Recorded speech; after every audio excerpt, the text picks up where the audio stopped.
Уште неседнати во фотелите се соочија со сериозен отпор од партиските структури на речиси сите нивоа. Незадоволството од потезите, особено од кадровските политики на Венко Филипче, изби на површина.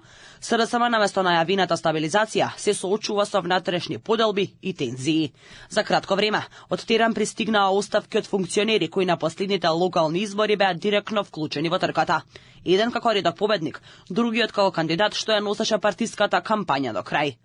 Оставка од претседател на општинската организација на СДСМ во Крива Паланка поднесе актуелниот градоначалник Сашко Митевски, еден од малкуте кадри на СДСМ што успеа да извојува победа на локалните избори.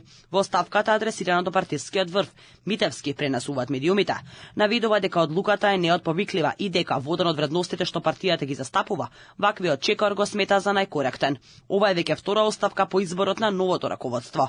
Неколку дена претходно функцијата претседател на општинската организација на СДСМ во Битола ја напушти и Методија Куновски, кандидатот за градоначалник на последните локални избори, кој иако ја изгуби трката, остана дел од партиската структура се до изборот на новиот тим.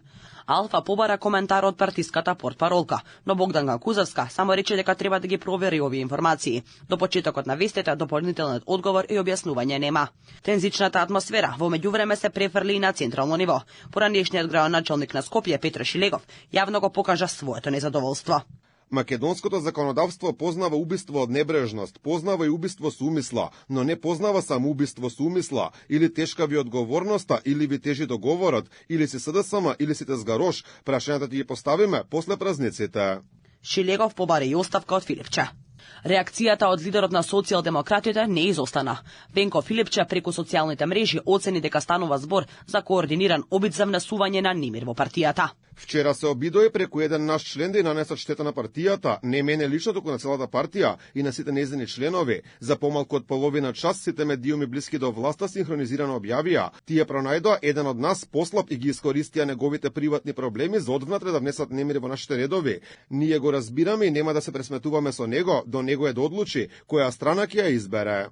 Дека на Бихачка врија покажува и фактот што се погласно се зборува дека дел од решенијата за спас на СДСМ се туркаат за попарламентарните избори.